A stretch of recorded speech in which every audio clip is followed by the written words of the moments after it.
The vast expanse of Nevada's Badlands stretches endlessly to the horizon. Hidden within these mountain strongholds are some of America's deepest and darkest secrets. Secret aircraft and the other legends of Area 51. Among these sandstone canyons today, there's a new glimmer of truth. Shrouded in mystery, it's a story that demands to be told. These are the witnesses of one of America's most unusual UFO encounters in history. Navy veterans and a band of brothers that want you to know that what they witnessed is real. This is their story. Petty Officer Jason Turner served aboard the USS Princeton in 2004. His personal conviction for democracy and patriotism guides him in his search for the truth. This is an actual event that happened, and I witnessed it. Aviation tech Patrick Hughes, a USS Nimitz veteran, he speaks for his shipmates who choose to remain silent. I'm one of those who has to see to believe, and obviously I've seen the evidence of this, so it exists. Top Gun Air Intercept Controller Kevin Day and Fire Controlman Gary Voorhees, both from the Princeton, served together in the ship's Combat Information Center. They saw them first, whatever it is they are. They wanted to show themselves, whatever they were. I don't think they wanted anything really to do with us. They were literally breaking the laws of physics in my eyes. These sailors are here for truth and vindication, and their story goes back over a decade to a time and place that marked a departure for all of them, both in their Navy careers, but also in their knowledge of the limits of man's technological understanding of our world.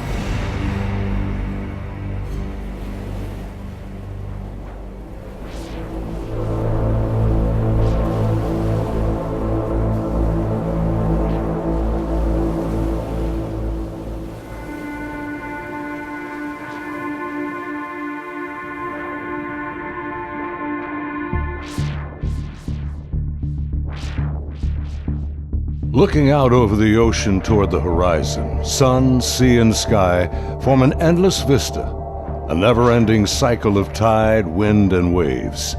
Here, far from shore, strange events have unfolded.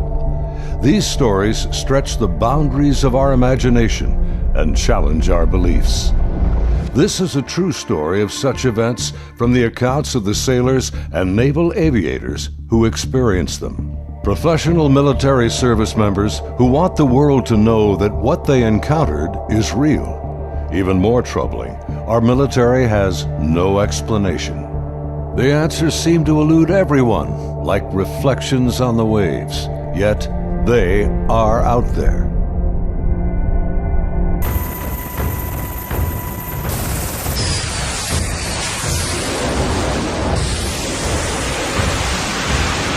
November 10th, 2004. 90 miles southwest of San Diego, California, in the Naval Operations Area, the Nimitz Carrier Strike Group and her complement of warships and the aircraft of Air Wing 11 are conducting a routine 2-week training exercise. Nearby, the guided missile cruiser USS Princeton has been tracking unknown aircraft that appear and disappear from her sophisticated Aegis radar screens. The Spy 1 Bravo radar is one of the most advanced sensors ever deployed. Princeton's main role is air defense of the strike group, and Operations Specialist Senior Chief Day is in charge of protecting the airspace around the Nimitz. And my job was to man the radars and ID everything that flew in the skies. And I also sat a position called Anti-Air Warfare Coordinator, where if we ever had to go to war, I was the guy that was going to launch the missiles and kill shit. In addition to that, I was the Air Intercept Controller. When the Super Hornets take off the carrier, I'm the guy that takes control and takes them to the fight and gets them home safe. And there was a lot of experience in that room. The captain had 28 years, I had 18 years. And the Aegis ship is our newest weapons system afloat. It's got the Spy 1 radar system, phased array radar system, and I was an expert on that. Inside the Combat Information Center, Chief Day's attention is focused on a group of unknown aircraft on the Spy 1 screen. He's trying to identify them. I was on watch, and we were probably 100 miles, I forget how far exactly that day we were, off the coast of San Diego southwest, kind of off the coast of Mexico, Baja. And I started to notice these weird tracks that were popping onto my radar coverage right about San Clemente Island. And the reason why I say they were weird, because they were appearing in groups of 5 to 10 at a time, and they were pretty closely spaced to each other, and they were 28,000 feet going 100 knots tracking south. And in the back of my mind, I'm thinking, you know, that's kind of odd. I mean, I don't know anything that flies like that. They weren't on the comm air routes, the commercial airline routes. I wasn't really that concerned about them. I didn't consider them hostile for any reason at all. Another watch or two, as I'm watching, the same formation appeared again. And over the course of 3-4 days, it probably counted up to that point, groups of 5 to 10 at a time. There were probably 50, 60 tracks by then. Today, Kevin and Gary are still looking for answers. They've known each other for over a decade since their Navy days. Gary was a third-class petty officer and fire controlman back then. I worked on the Aegis computer system on a CG-59 guided missile cruiser, the USS Princeton. I'm in charge of CEC and data recording and maintaining and operating all the mainframes that run the system.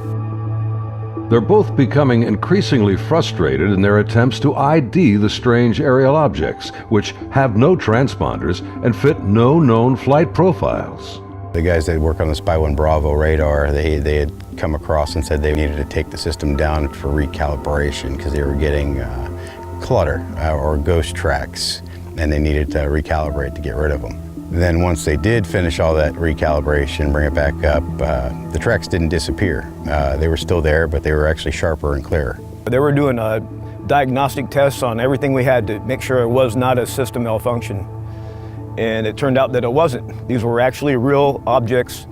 I had the highest spy track quality possible on these contacts. In this situation, I actually started recording on all 4 tapes at the same time. That way, it was a one continuous loop, and I was just replacing them as they were, becoming full. We failed utterly to identify these things. It didn't meet any of the parameters for anything that was known. In some cases, they seem to descend from space and then suddenly plunge to near sea level in seconds.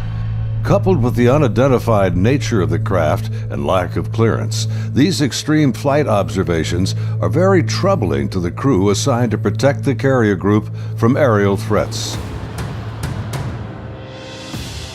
Sunday, November 14th, morning. The Nimitz deck crew is busy launching FA-18F Super Hornets, helicopters, and E-2 Hawkeye early warning planes. The mission? Simulated air defense, or ADEX training over the Pacific. The winds are calm, the skies are clear, a near perfect day for flying.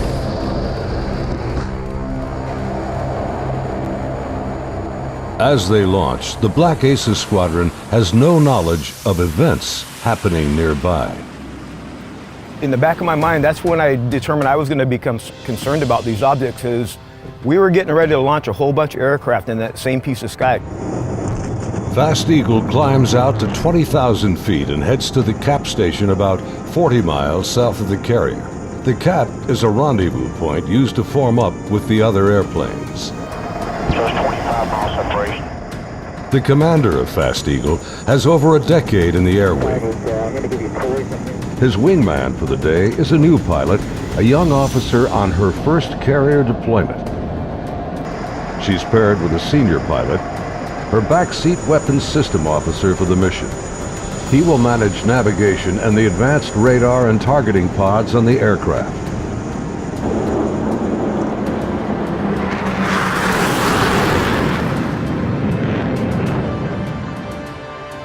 Overhead, an E-2 Hawkeye from the Wallbanger Squadron is on station directing the aircraft. Banger provides eye-in-the-sky command and control during carrier flight operations. Back in the Combat Information Center on Princeton, the mysterious objects are back. And today is the first time Senior Chief Day has jets in the air that can intercept the mysterious aircraft. Seeing these contacts, Captain Smith orders me to intercept one of them. So I went back to the console. I picked the closest one that was to us, and I had intended to let the Hawkeye do the intercept because they already had control. It was just easier. Day briefs the captain, and they agree to send the Hornets. The air intercept controller aboard Princeton, call sign Charlie, radios the Hawkeye and takes control of Fast Eagle. Banger, Charlie. Charlie, this is Banger, good. Banger, Charlie. Do you hold unknown air contact, bra, 27048, 28,000 feet, bogey. Charlie, Banger, negative. Radar picture is clean. The E-2 radar operators have been frustrated in their attempts to get a radar return on the unknown aerial target that Princeton is tracking. Even with their 24-foot radar dish, they can't get a lock on the object. Banger, Charlie. Transfer Fast Eagle flight to Charlie Control, button 13. We have a real-world tasking for them. Charlie, Banger, roger. Fast Eagle, Charlie, stand by for real-world tasking. Charlie, Fast Eagle, send it. We vector towards that position in the sky, and real quiet on the radio. I'm just giving them bra calls, which is bearing range altitude, to these unknown bogey group. And basically I'm just telling their crew where the object is, the bearing from them, and the range from them, and the altitude so they can drive towards it. Contact bra 27041, 20,000 feet, bogey, snap, 270, over. Roger, bearing 270, 41 miles. 100, go trail. 100. Say state. State 12,000 pounds. Clean, do you have it? I'm trying to get a track on it now. They sent link 16, but my radar picture is clean. The next radio call takes everyone by surprise. Fast Eagle 110, say loadout. 110, what's your weapons loadout? Yeah, the tactical action officer, the TAO, jumps on the radio. Her name was Lieutenant Elders, and she just point blank asked the Fast Eagle flight if they were carrying any type of weapons. And there was a stunned pause on the radio. Wings clean, Princeton. We just have CADAM training missiles, and they're not coming off the rail. We're in an exercise environment, and the last thing we wanted to do is start shooting stuff. Now the controllers have the pilot's undivided attention. Normally, the squadron doesn't carry live ordnance when training. What do you guys think that was about? What, about the loadout? I have no idea. Maybe it's drug runners or something. Yeah, it could be. Or a lost Cessna out of SoCal. I don't like this. Fast Eagle, Charlie, contact bra 16034, 8,000 feet, bogey.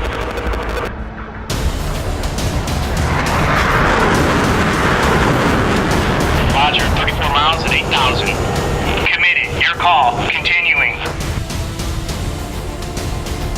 As Fast Eagle approaches the target, they see nothing unusual. Their onboard radars can't get a lock on the object. Fast Eagle, Charlie, bra 16010, 8,000 feet. Roger.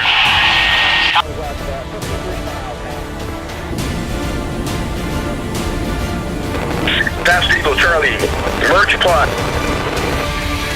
Basically what the merge plot means on the radar, you got two objects in the same vertical piece of sky, so when I'm looking at the 2D display, it looks like a one radar blob now.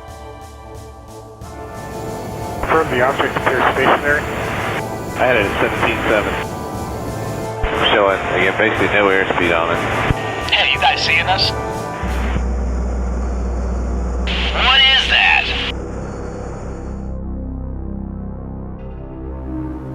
As the Super Hornets approach the target, they see a disturbance on the ocean surface.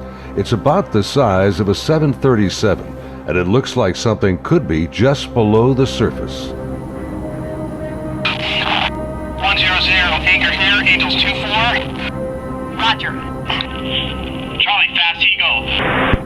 observing something in the water here, possibly aircraft in the water at the merge plot, just north of our position, about 2 miles.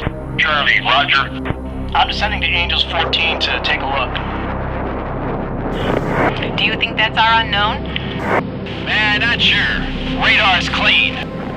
As soon as he got to the merge plot position, the object that he was intercepting dropped from 28,000 feet down to 50 feet above the water in 0.78 seconds, as I found out later the next day.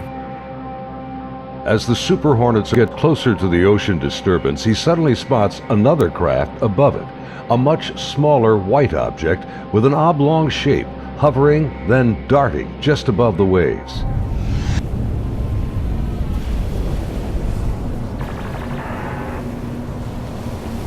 The object is moving around erratically, seemingly focused on the white water.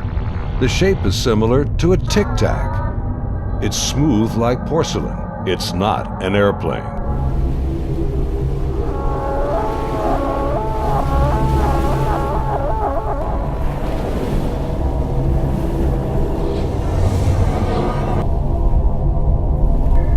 Suddenly, the object begins to rise into the air.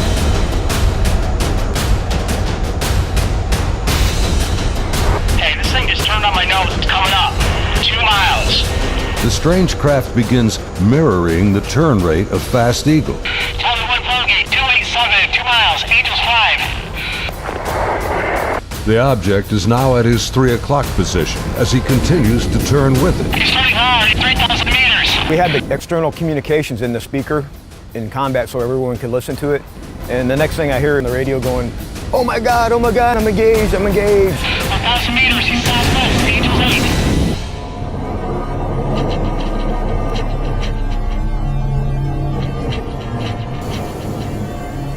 The commander is now about a mile away as he maneuvers his Hornet to get behind the unknown craft. It's about the size of an F-18, about 47 feet long, and it has no wings. As the dogfight unfolds, he quickly turns and dives to bring his jet's nose ahead of the object to close the distance.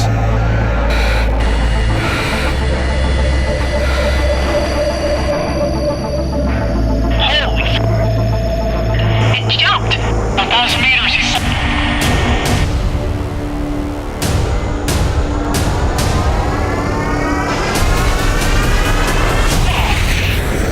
I lost it. Suddenly, the tic-tac rockets past. It's gone beyond the horizon in the blink of an eye. I saw it go 137. No tally. That didn't just happen. Say again. Fast Eagle Charlie, sir, you're not going to believe this, but the bogey group is now back at your cap station.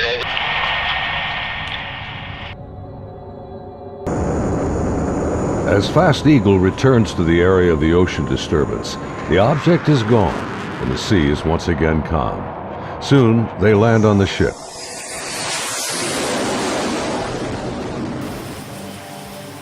Back on board Banger, the flight crew has been listening to the radio transmissions from Fast Eagle. The crew has been tracking the intercepts on their advanced display systems called the CEC. One of the radar operators, who wishes to remain anonymous, describes hearing the fear in the pilots' voices, and he knows this is no drill. I had a good friend who flew on the Hawkeyes. We've been calling him Roger to protect his identity because he didn't want to come forward at this time, but he wanted to contribute to the story to verify that it actually happened. So there were 5 people in the airplane. Roger would have been sitting in the radar officer seat, which is towards the back middle of the plane. To the side of each one of them or behind them, depending how the chair's rotating, is a window. Suddenly, his attention is drawn to something outside the Hawkeye. He and the entire crew watch in disbelief as a tic-tac object suddenly forms up on their E2 and then just as quickly shoots away from sight. The crew is left in disbelief.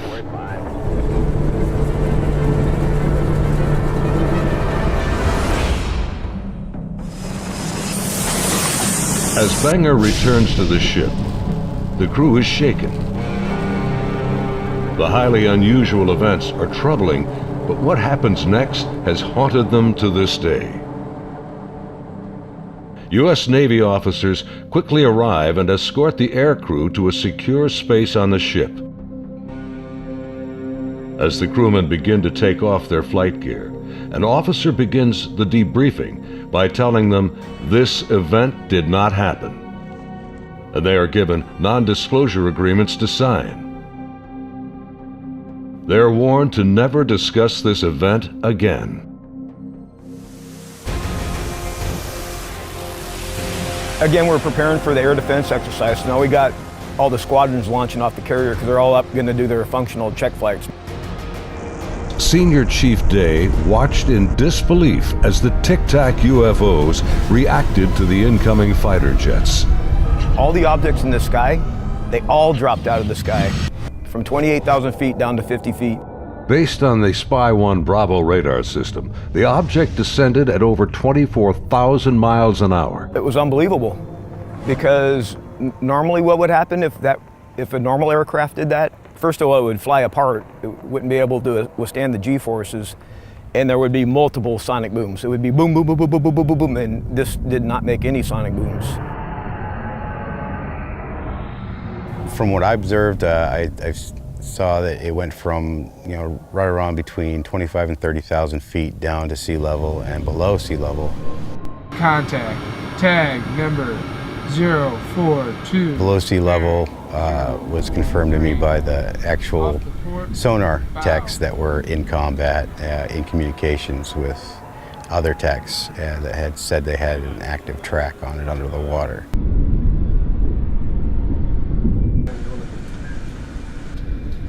They're talking with their sonar guys on the sub that was with us, and I was told directly that it did go underwater. It went from being in the air to underwater. From what they were saying, it was going averaging about 500 knots under the water.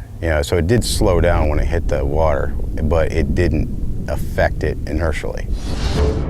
After the intercepts, both Kevin and Gary climbed up to the ship's bridge wing to get a better view of the objects through the binoculars. We'd go up to the bridge wing and look at them through the big eyes, which is heavily magnified binoculars that are out on the bridge wing of the ship. Even when I was off watch, I was usually up in combat anyway, and I was sitting at the console. I just picked the closest object to us, and I got the relative bearing from the ship, slave over to the relative bearing of about the right altitude, and saw this white light in the sky. The movements were smooth to erratic. They just moved from one point to another. It was always a very sharp and clean movement. It always felt like a constant speed, not like speeding up. Just it needed to go to that point, and it decided to do it at this speed. And then it would just go from nothing to the speed they were going to go, and then stop at the next point.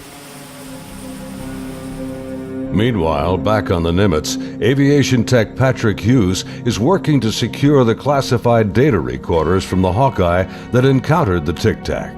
We pull out their hard drives. We call them RMCs. We call them bricks because they physically heavy like a brick. But they contain the software to run the airplane. And they also record a lot of the data that the aircrew sees during the flight. So we take the removable stuff, we take it out, we go downstairs, back to our shop.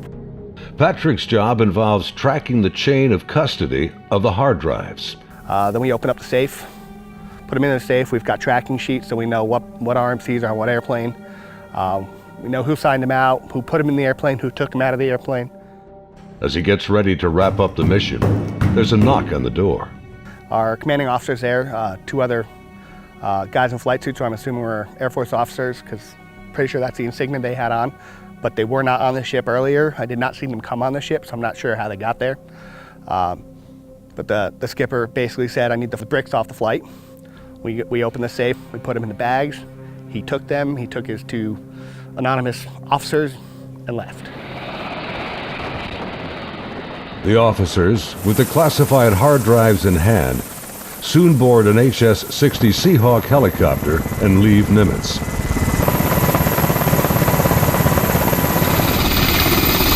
Soon thereafter, Petty Officer Voorhees has his own visit by unknown officials on the Princeton. Once they landed and everybody got off, then about maybe 20 minutes later, I got called in to have all my data recording tapes turned over. And then also told that I needed to reload CEC because it had been wiped. So it was, so I turned over all the tapes, and then they also said if there's any even blank tapes to erase anything else that's in the shop. Well, they were plainclothes people that came aboard on the helicopter. It was my chain of command that took control of the tapes from me. The helo left with them after that, so because we went right back to flight ops. The link between the Tic Tacs and these men is unknown. How they became aware of the UFO encounters and how they arrived so quickly on board after the event is also a mystery. The video you are now watching is the actual gun camera FLIR footage of the Tic Tac taken by a later flight. This is the first video ever released by the U.S. government showing military planes engaging UFOs. The advanced targeting pod, known as ATFLIR, works in both TV mode and infrared mode. The film reveals no control surfaces, no exhaust plume, a uniform heat signature, and no visible means of propulsion. Gary and his shipmates saw the FLIR film on their consoles and on the secret LAN aboard the Princeton. It was a much clearer video. You could see the shape of the ship. You could see it, moving. I tried to go and get a disc to come make a copy of it, and by the time I got back, it was already off of our hard drive, off the secret LAN. No access to it whatsoever. Petty Officer Jason Turner also saw a much higher resolution version of the FLIR film showing strange appendages extending from the object. But it did have some protruding at the bottom of it. I couldn't tell if they were curled back or straight down. Jason says the video was approximately 10 minutes in length and much longer than the video that has been released. I saw this video playing and I'd ask him, is this what we're training, or what's part of this training that we're going through? And he said, no, this is real life. And when I saw it, it was a very clear image, a very clear video, and this thing was going berserk, like making turns, like, it's incredible. The amount of G-forces that it would put on a human that this thing was doing. The jets were like trying to trail this thing, and it would just run off and leave them. It would just poof, gone, and then it would come back, and then you would see it, and then it made a maneuver, like they were chasing it straight on. It was going with them. This thing stopped, turned, and just phew, gone. That's the only way to describe what it looked like. Dude, this is a fucking drone, bro. There's a whole fleet of them. Look on the ASA. My gosh. Just 11 years later, fighter jets from USS Roosevelt filmed this anomalous object in 2015. Well, if there's a look at this thing, it's rotating. Like the Nimitz Encounter, they too were conducting routine training when fleets of UFOs were encountered by the pilots. The Nimitz Encounters remained cloaked secrecy for over 13 years. The first-hand testimony about UFO sightings is practically unheard of from military service members. Thanks to the brave and honest accounts of the sailors and naval aviators who have come forward to relate their experiences, and of the remarkable videos they filmed that day, the silence has been broken. I dealt with this all on my own for many, many years, and it was not a very pleasant journey to go through, because no one really believes you. But now things have changed, and anyone out there that's struggling with this and wants to reach out, there is now a group that you can reach out to and get help and support and vindication. It's honestly been a little relieving to be able to actually talk about it and how important that event really was, and not just keep blowing it off. There's people out here that really need to know and want to know, and you have the support of me and Kevin and my other shipmates that have come forward and decided to talk about it. My role is to